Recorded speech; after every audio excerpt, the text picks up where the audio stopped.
So welcome everyone to our first Bixby lecture of 2022.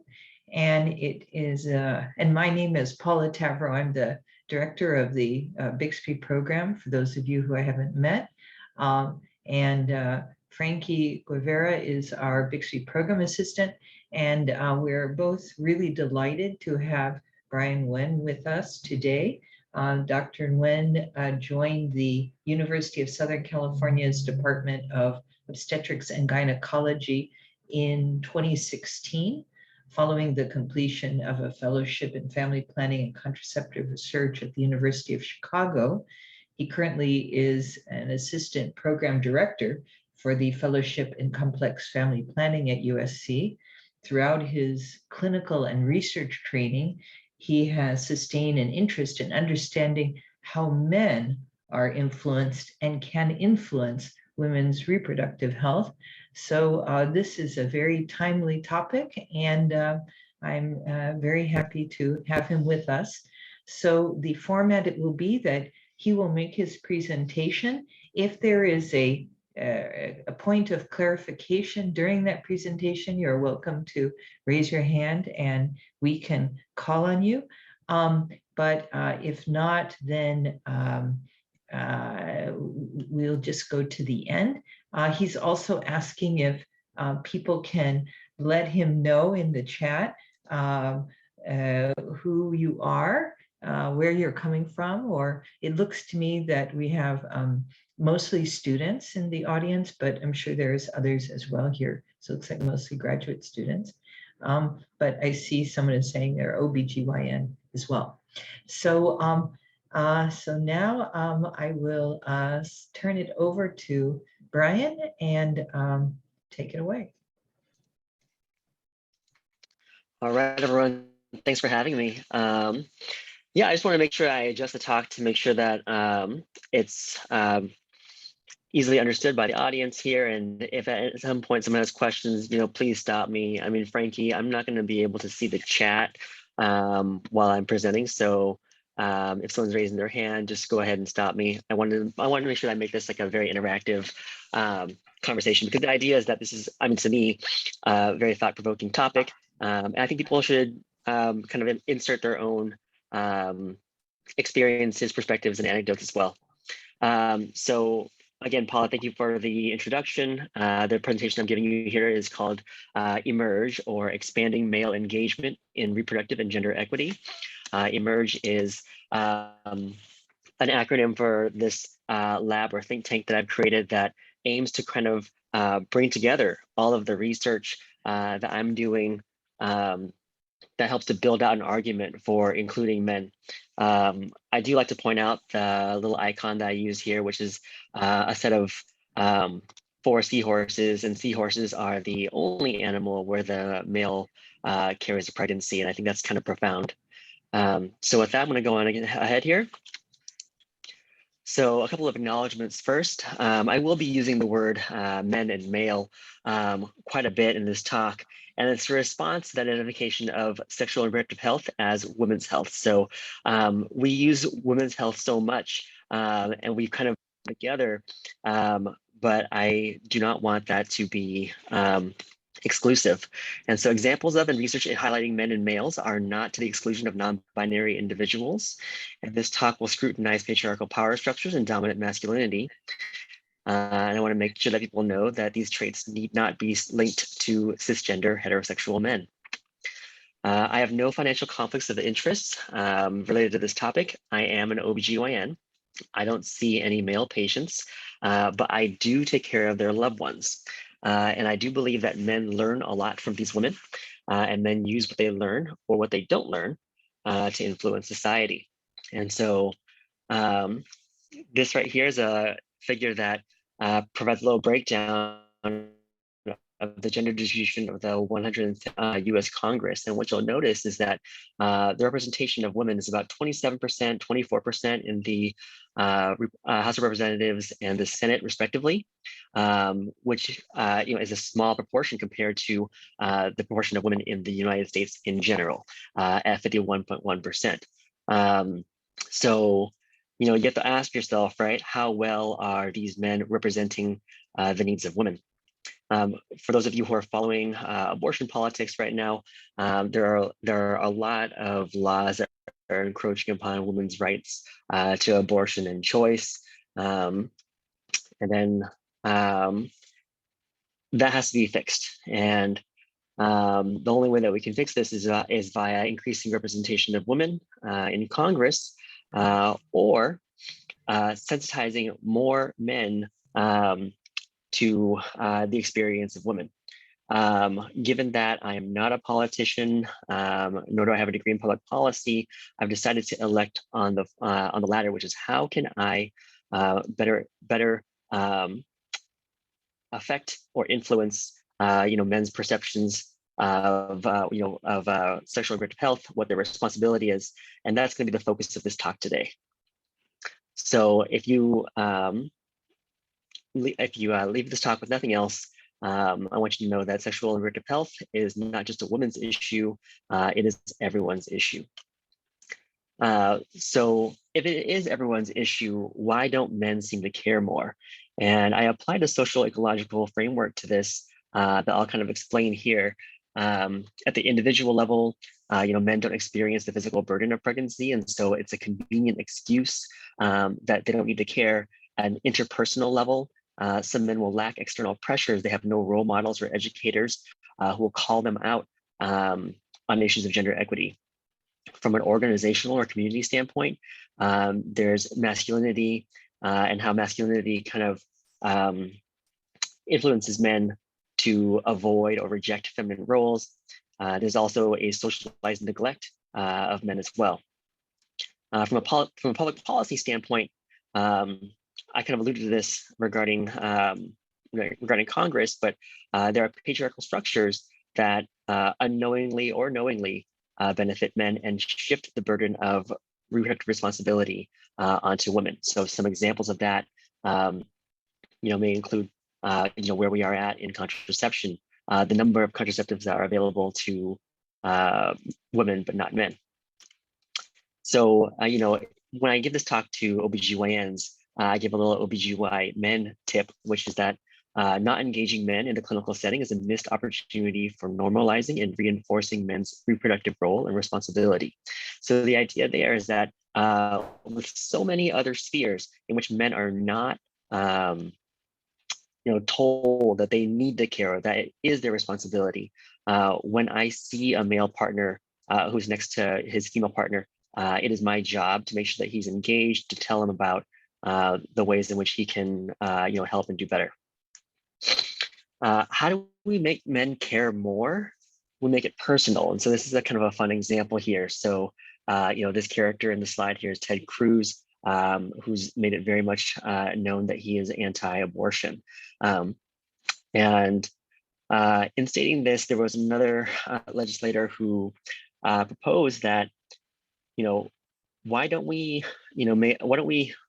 enforce a law where men have to get a vasectomy after age 50 or after a third child.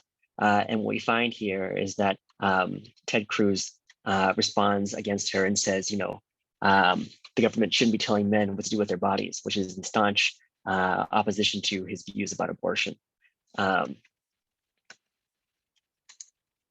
So in making it personal, I also created this framework here about what is considered conventional women's health. And conventional women's health, or in the field of OBGYN, it can be broken down into multiple different aspects.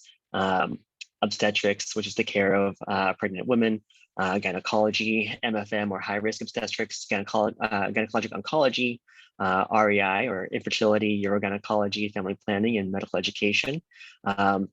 What I've done is that I've mapped ways in which men can be included in every single facet here. In doing this, what I hope to illustrate is that this artificial division or the siloing of sexual and reproductive health as women's health is wrong. From an obstetric standpoint, men can be involved in prenatal care. They can support a healthy pregnancy. They can also be involved in genetic testing genetic testing. From a gynecology standpoint, men certainly are a source of STDs, and men can also be treated for STDs via something called expedited partner therapy. There's also intimate partner violence that we deal with as well from a maternal fetal medicine standpoint. Paternity testing is certainly an issue. HPV-related disease comes up when we talk about oncology and the prevention of cervical cancer, and also the prevention of male reproductive cancers like penile cancers, and also if you're attuned to the association of HPV with oropharyngeal cancers as well, that certainly makes a direct impact on men who are more likely to smoke. From an infertility standpoint, we have done a lot of clinical work in understanding its origins in female patients, but not necessarily in male patients. And so what we've done is that we've also created this narrative where women feel like they're the source of infertility. And so there's a huge emotional burden that is placed on women that is not placed on men. When in fact, what we're finding nowadays is that there could be issues with the sperm that simply have not been given enough attention to pin the problem. From a urogynecologic standpoint, sexual dysfunction, while we may see it in women, it may be perpetuated or made worse by their male partners. And then, family planning. I'm going to go into that in a lot more depth in this talk, but vasectomy and male contraception come to mind as well. And then also from a medical education standpoint, this is something that I've been thinking about more and more, which is, what is my role as a male OBGYN in teaching? And that's also relevant too.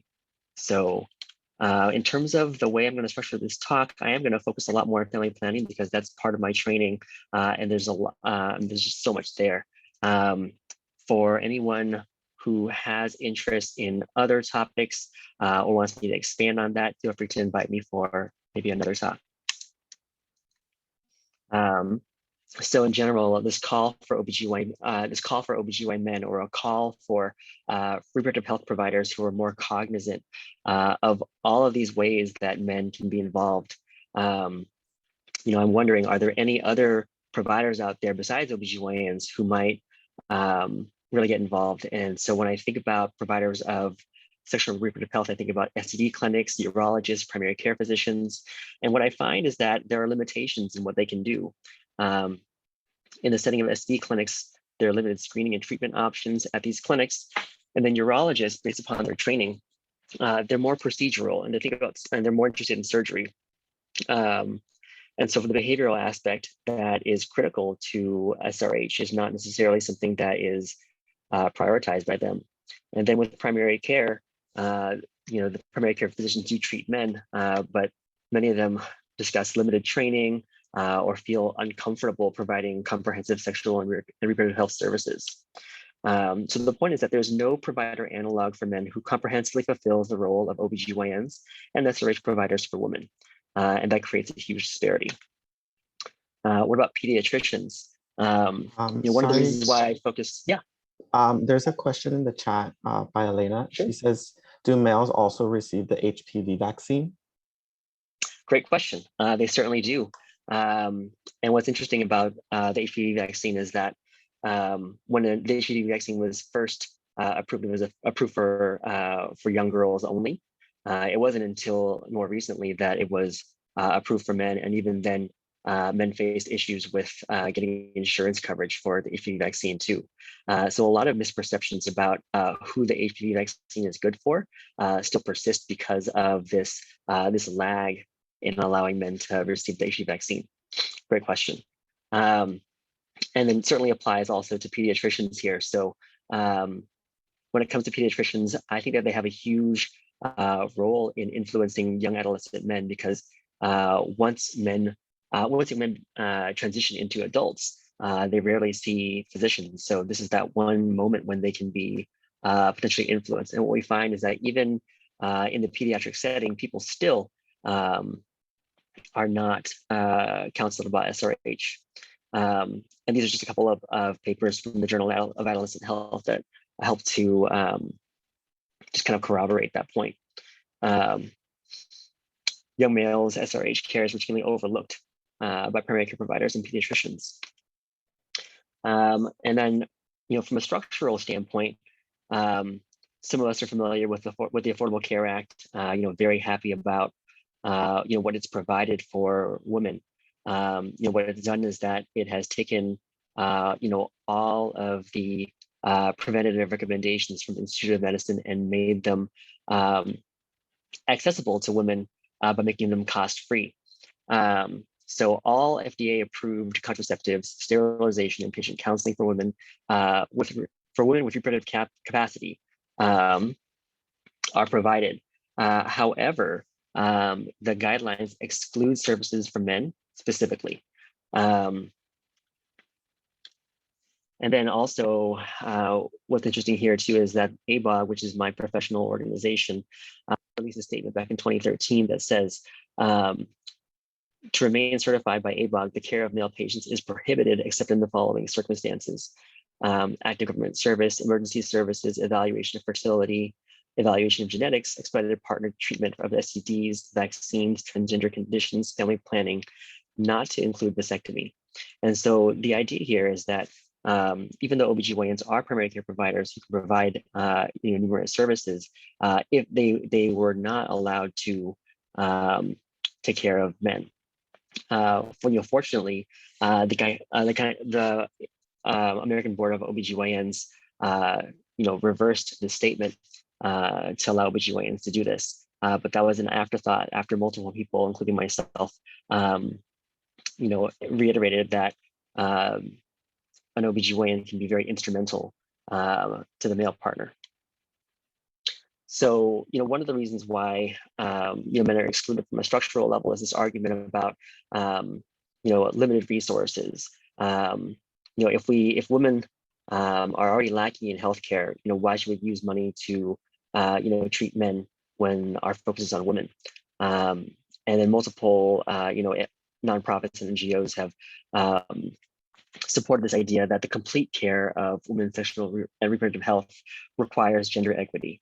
And to achieve gender equity, you need to mitigate men's negative roles on women's health. You need to leverage men's positive roles on women's health. And that means engaging male partners, in a very complete way. So moving on to the more granular part of this presentation, what I have here is insert sexual and reproductive health issue, and it's not just women's issue.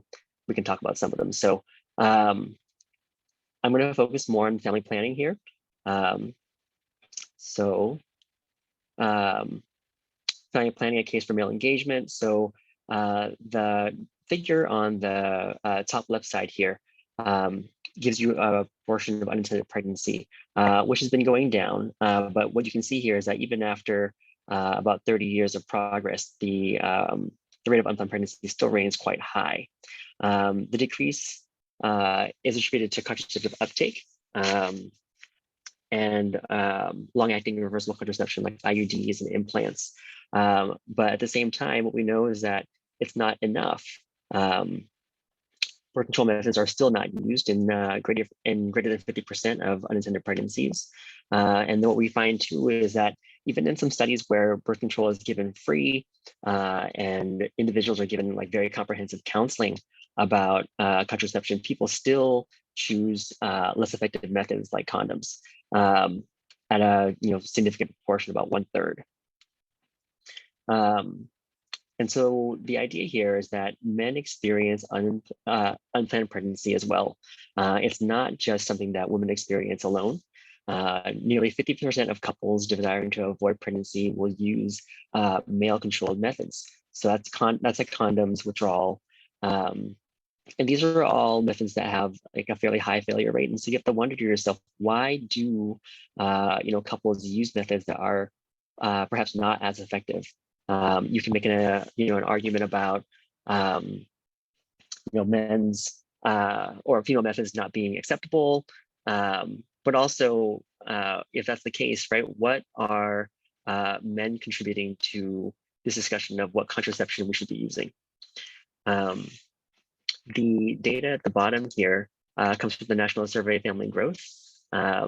It's a federally funded survey that asks a panel of individuals about their contraceptive use, their desires for pregnancy, their experience of pregnancy and unintended pregnancy. And what's interesting here in this orange box is, in cases of not using contraception, in 12% of cases, the male partner did not want birth control used. And that's interesting to me because it tells me that there's a population of men out there who are very influential and influential enough that a woman will not use birth control, even though she does not want to have a pregnancy. And so that leads me to ask the question, right? Who is going to address men's awareness, men's knowledge, and their behaviors here? In terms of men's engagement in family planning and what they contribute, this is an interesting study that looked at men's involvement.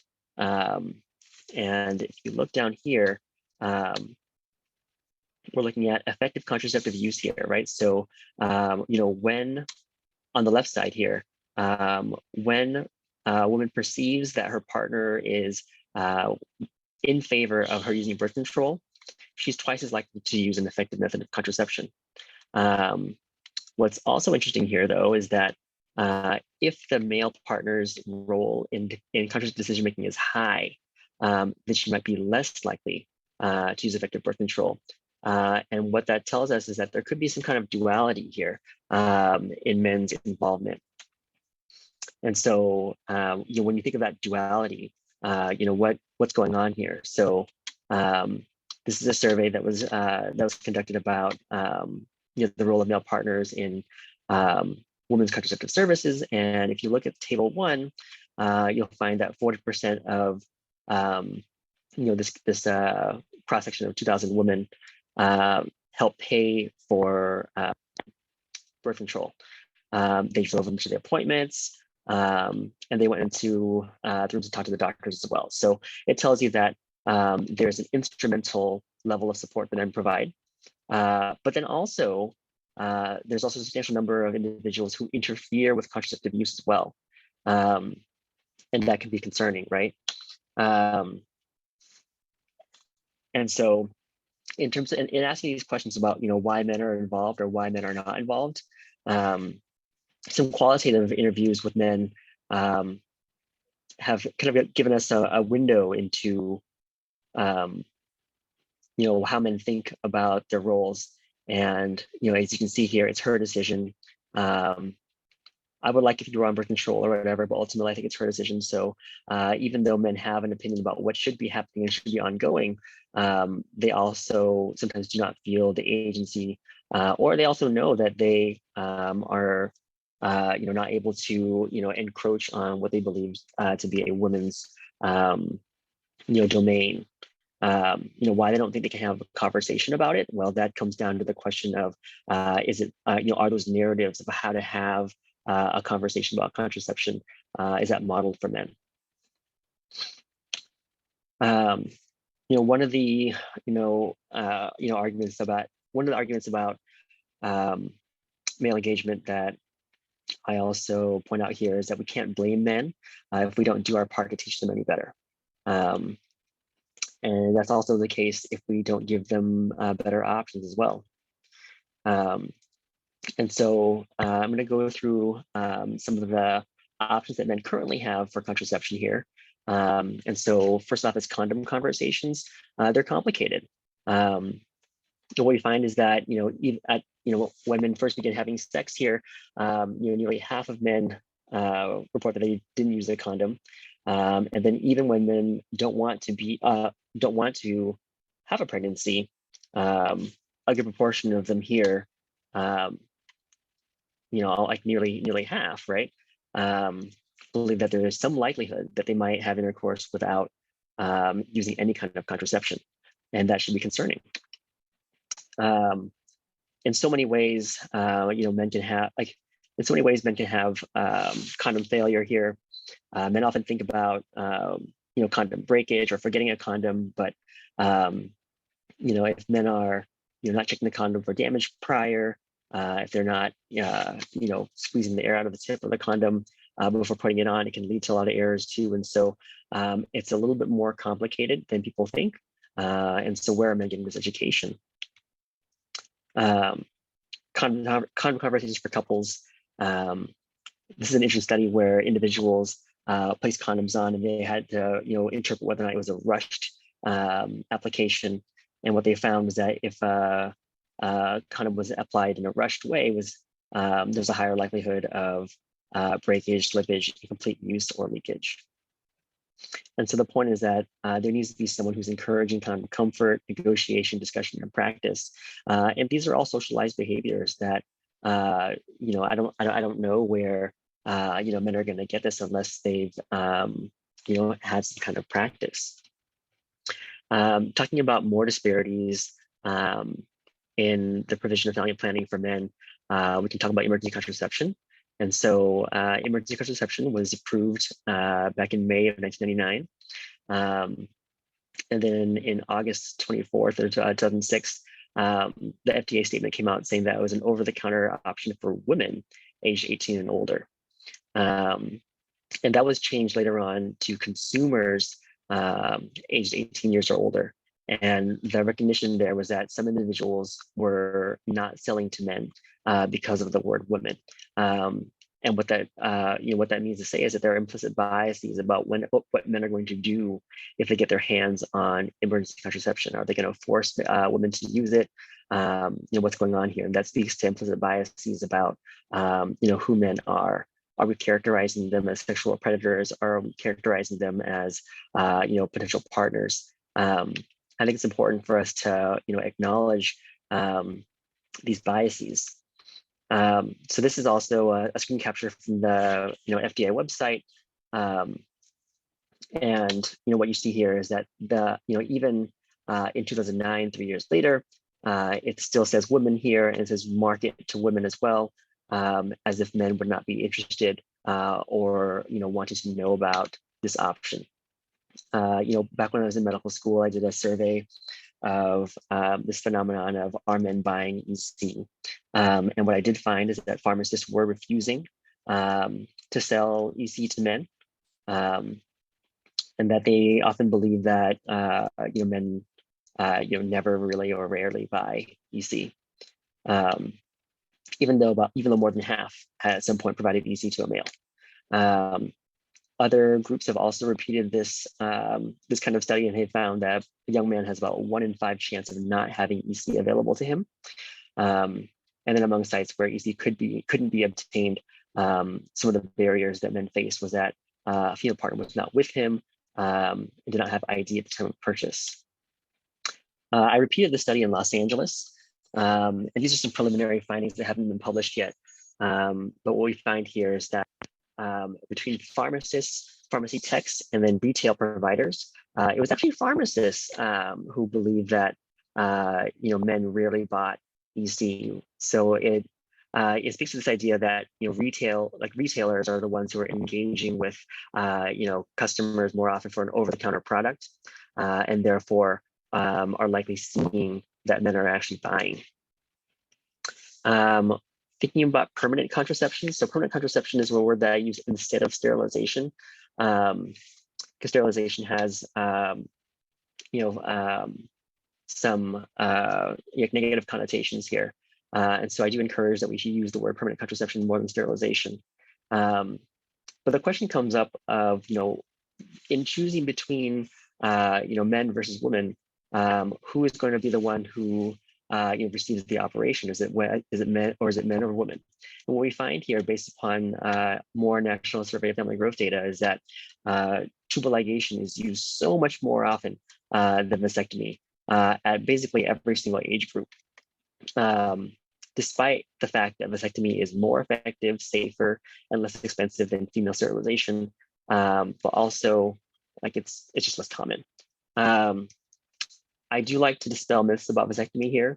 Oftentimes, men who don't want a vasectomy will say, oh, well, I'm afraid it's going to affect my libido. I'm afraid it's going to affect my sexual performance. And this was a survey that looked at men who had a vasectomy and men who didn't, asking them about their sexual, pleasure and function. And what you can see here in table 2, if you just look down the odds ratios here, they all cross 1, which indicates that for every single one of these, concerns about sexual function, there was no impact. And then also, if you look at the extremes in table 3, what you actually do find is that there is a slight bump with increased satisfaction with the relationship and increased sexual pleasure with individuals who had a vasectomy. And so that's kind of, if you ever hear anyone kind of nag on vasectomy, please correct them. Also, another study that I did too was that after acknowledging that vasectomy is, an important service to provide, and that men do want to have vasectomy sometimes, I had to ask myself, well, how easy is it for men to get a vasectomy? And so this was a study where we looked at, took a random sample of FPAC providers. And so FPAC providers are providers who are contracted with the California state government and are able to provide any form of contraception, including vasectomy, at no cost to anyone who is underinsured or not insured.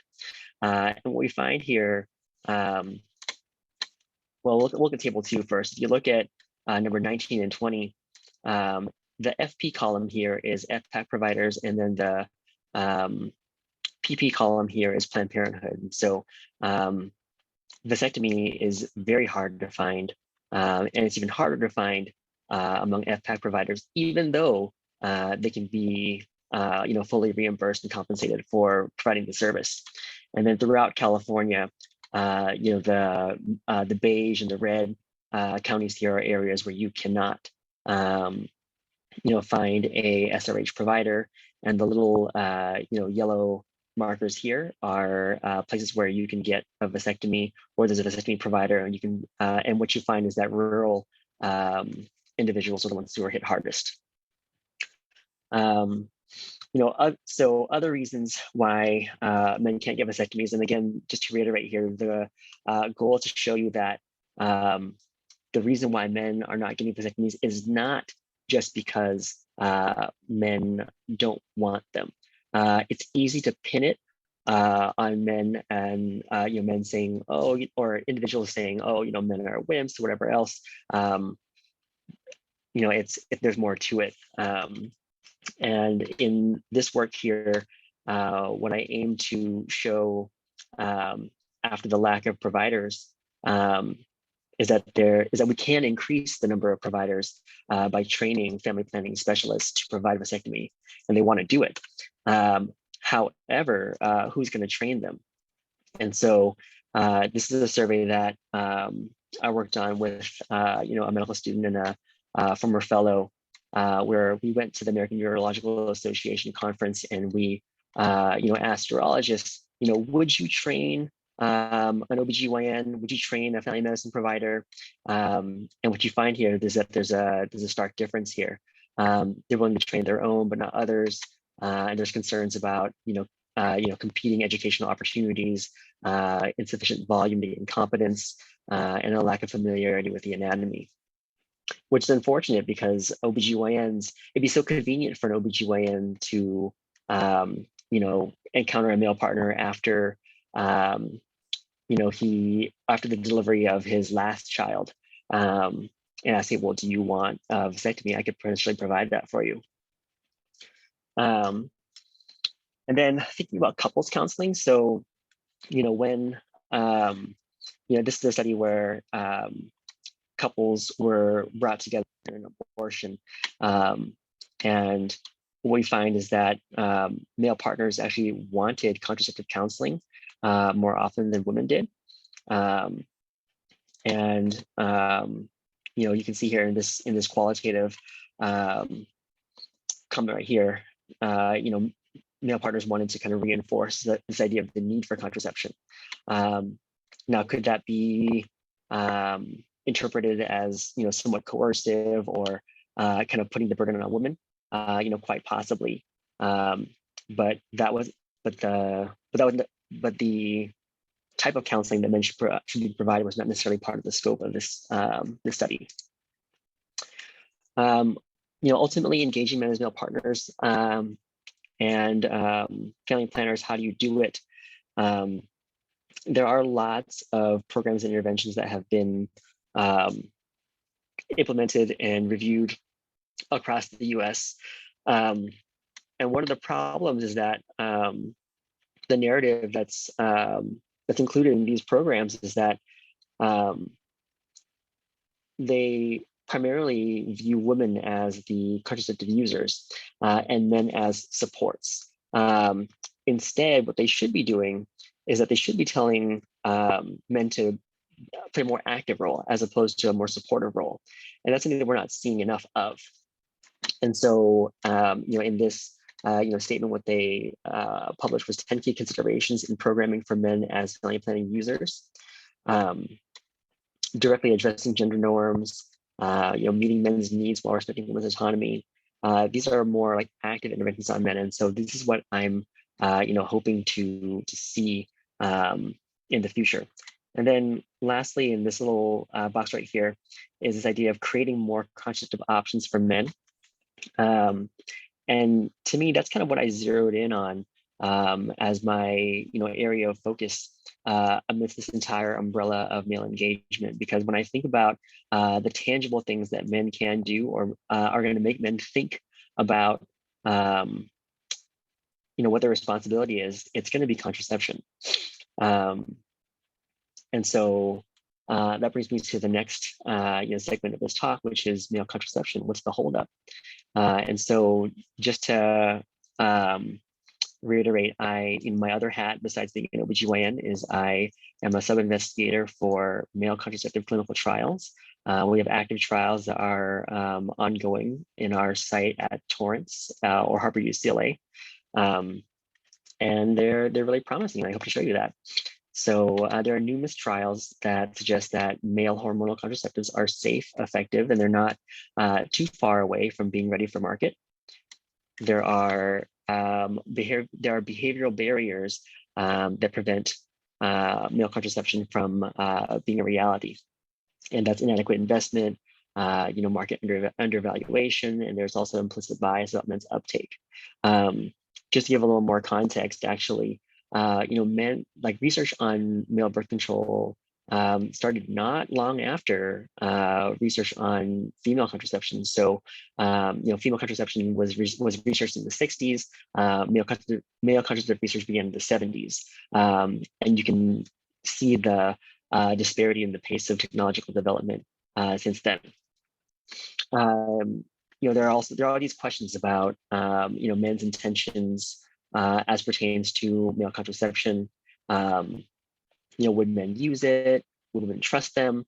And some of the reasons that individuals think men won't use it include preference for things staying the same, social stigma about masculinity, and then structural barriers. Who would prescribe? And then, as I said earlier, regarding the Affordable Care Act, right? Even if male contraception, were to be out right now, it would not be covered. Will men use it? There are lots of surveys that have been done all over the world. Lots of men, 2001 cohort, 9,000 another, which basically say that men would. A large proportion of men would. And what's interesting is that in some of the qualitative work that was done, the strongest predictor for both oral and injectable methods was found to be whether the men thought their partner would wish them to use that method, which speaks to the influence of women on men. So if only women would tell men directly, or if men would pick up on the fact that it's important from a gender equity standpoint, that actually could have some impact. Something that I do when I'm out and about pre-COVID is that I would ask men who I meet, what are your thoughts about male contraception? So I wanted to play a couple of clips for you here of some of these talks with them. Well, I think it's about time that women didn't have to take the full front and responsibility for male birth control, or for birth control in general. I have a daughter, and I don't want her to have to go through like the major hormonal issues that come with female birth control. If the man can help take some of that burden, I think that's definitely for the best. And this guy is he's my Uber driver. That's it's original. Why only women have to take it? Why not men? You know, we do it. We do love together. Why only one person can have to do that? And you know, today's lot of men's have baby everywhere. They have 2, 3, 4 girls outside, for example, and they don't want to have baby with them. How they can do? One day, one of these girls can call him and say, "Oh, you know, my my love, your father. You are." If they have this kind of solution, this problem, they will not have this kind of problem. So I mean, the last clip is kind of interesting because, you know, intuitively you would think to yourself that condoms are the solution to that. But, you know, this man certainly knows about condoms, but condoms are not seen as a reasonable solution. So, you know, what do women think about male contraception? So this is results from a survey from Planned Parenthood, asking women about, or the majority of the survey respondents were women, about what do you think researchers should study? And male birth control is one of the most common, you know, codes that came out of it. So there certainly is public interest in male contraception. You know, how does male contraception work? It actually is not that different from female contraception. So the analogy that I give is that it's like a thermostat. So, you know, if there is enough testosterone around or enough heat around, then it kind of shuts the machinery off, or shuts the signaling off. And so the goal is to give you know, progestin like levonorgestrel, desogestrel, medroxyprogesterone acetate, dimethandrolone, or more recently nesterone. And what that does is that it shuts the brain signals to the testicles off. Meanwhile, we also give some testosterone back to make sure that men don't have any side effects. You know, that being said, for some of you who have been following male contraception on the news, there are news reports about, you know, side effects and social setbacks, and they do kind of make me sad with respect to how they are portrayed in the media. You know, CNN, you know, The Cut, even NPR talk about this one trial where men were given male contraceptive injectables, and because of side effects, the trial was stopped. You know, there's a lot of commentary thereafter about men being wimps, not being able to handle the side effects that women face with female contraception. But to give you a little bit more insight into that trial, whenever you run a trial and you do an interim analysis at some point, you know, in this case, 2 groups, you know, Conrad and the WHO, you know, looked at the side effects that were occurring in the trial, and there was a disagreement. One group said it was okay to continue the study because the side effects that were being seen were mild, whereas the WHO wanted to discontinue the injections because they thought there were too many. So, you know, some more data here, right? So 91% of the side effects were mild. 99% were mild or moderate, and what they included were acne, mood disturbances, injection site pain, and then also increased libido.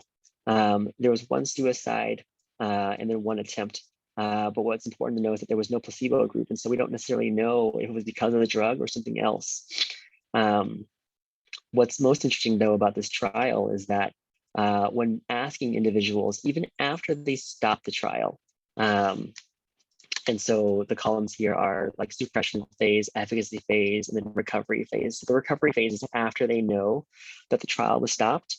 What we find is that 80% were satisfied with it. Would you use a male contraceptive like this? 80% said yes. And then the female partner said yes too, but that's not what's portrayed in the media, unfortunately. So for those of you who are going to become journalists, like please do read the science all the way through. So like I said, men are ready for male contraception. And so there is an ongoing clinical trial. It's a phase 2B trial of a combined estrone testosterone gel. There are 9 sites across the US. And we're actively recruiting couples. What's neat about male contraception that isn't also discussed very much is the idea that when a man uses male contraception, I can tell that it's working by looking at his sperm count. Whereas for a female patient who's using female contraception, I have no idea if her ovaries are being suppressed. So it almost provides an extra layer of security that I'm pretty excited about. But don't just take my word for it. Want to show you some clips here of couples who recently finished being part of this trial. So again, they were followed for an entire year. So here it goes.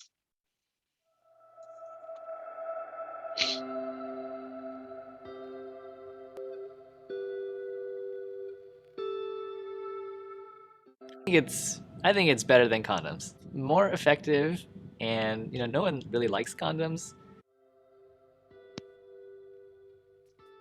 So the gel is a combination of 2 medications. One's called nesterone, and it's an analog of a natural hormone we have in our bodies called progesterone. And the way that it works is it suppresses sperm production in the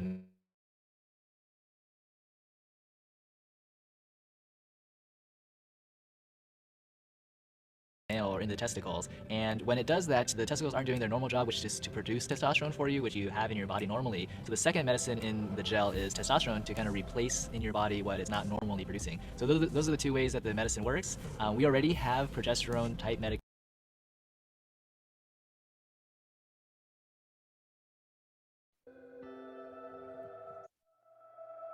And then just another couple here. I just really wish this was like a product. Like I wish this had been available when I was much younger. Like that would have been a lot of peace of mind, for me.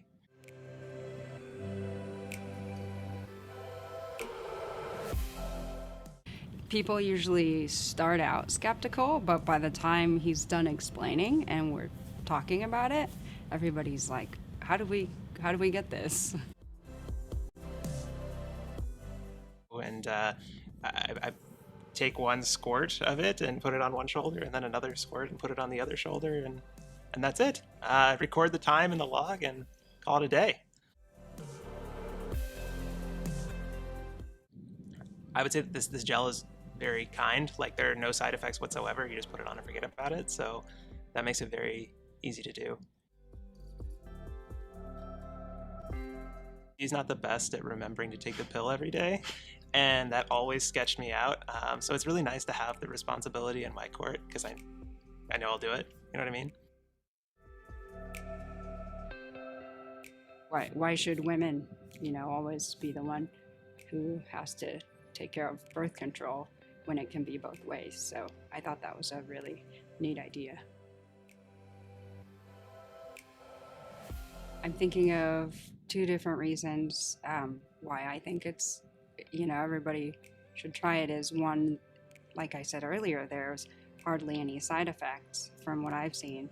And also we got to see in real life the numbers of the sperm count and how effective it's being. So from experience, I would say it's very effective. I just really wish this was like a... So one of the neat things, about this video here is that he kind of, turns the narrative around on who is more likely to forget their birth control.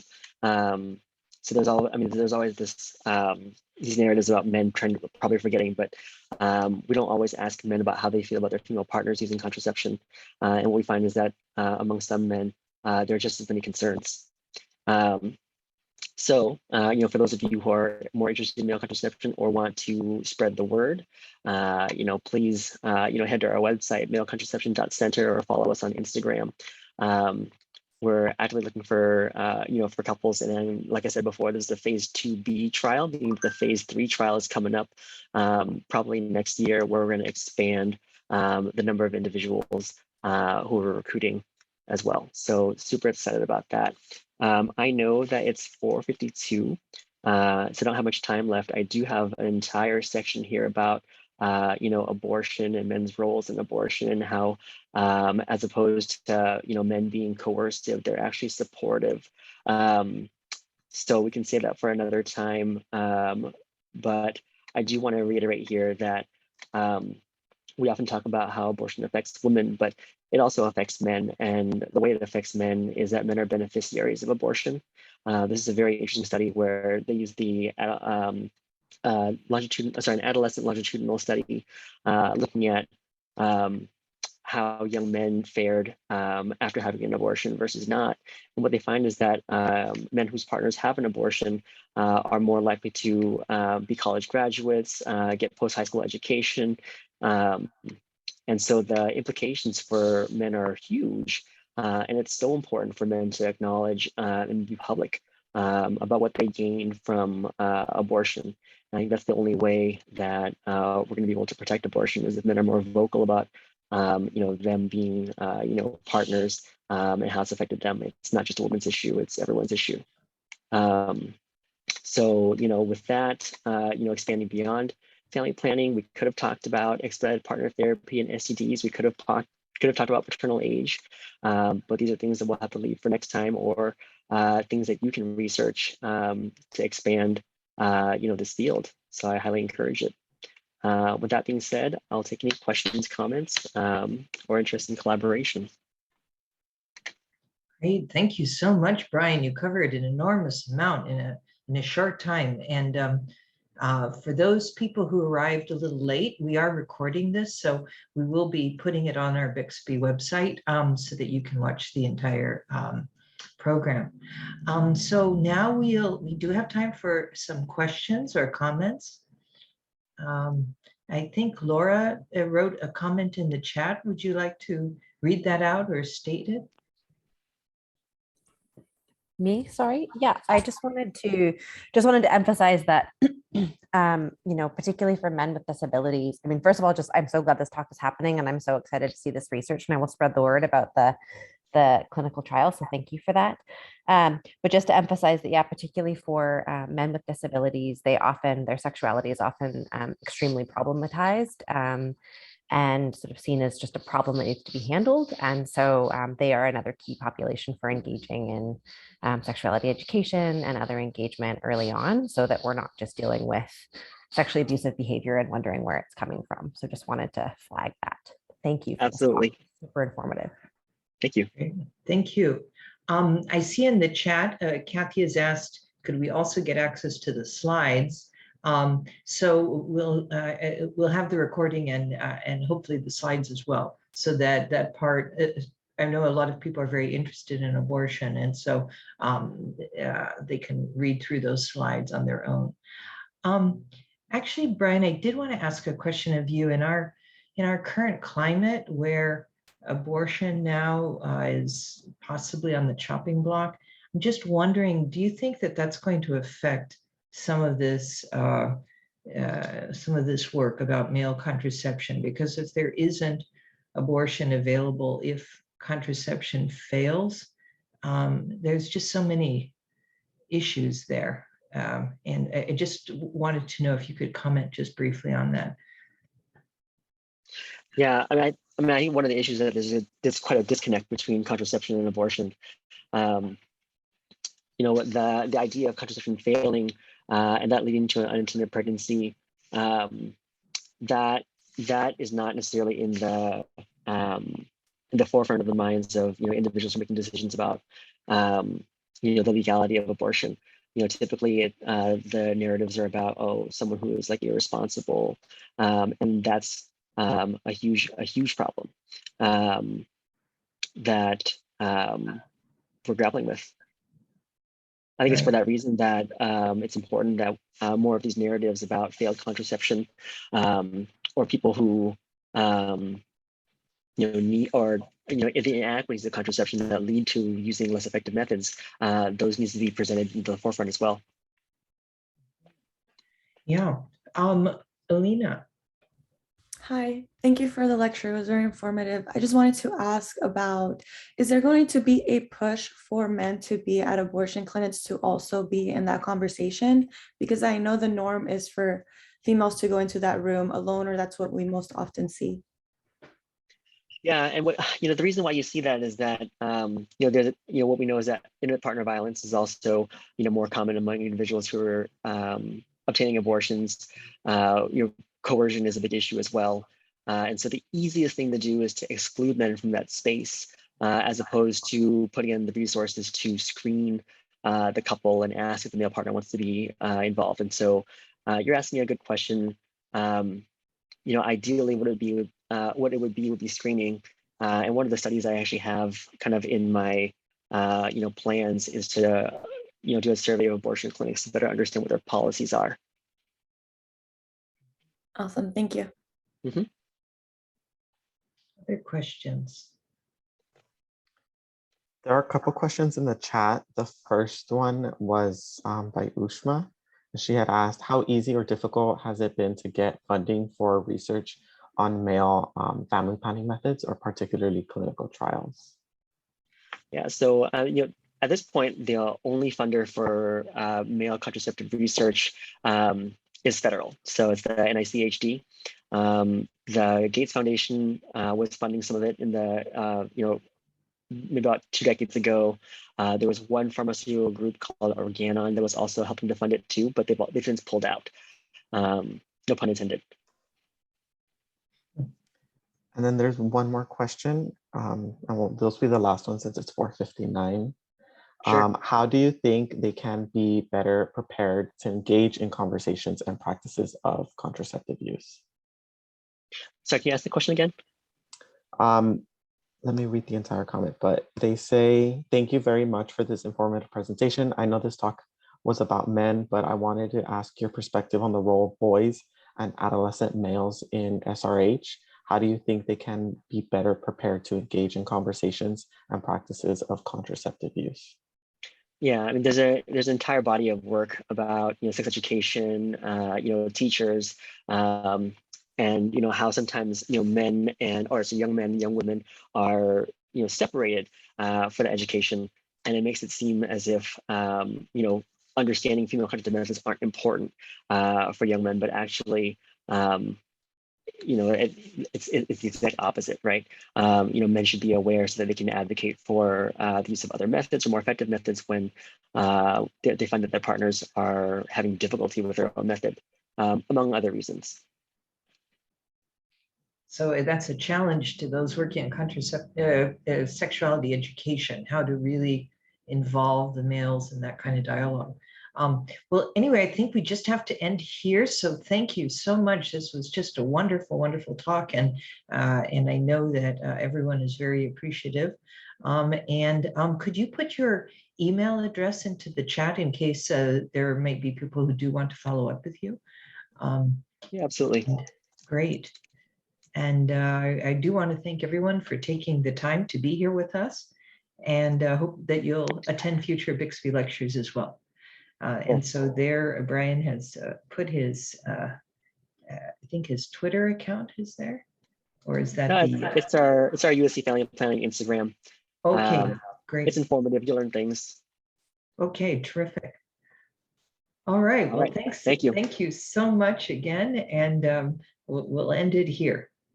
Okay. Take care. Bye. Thank you. Bye-bye.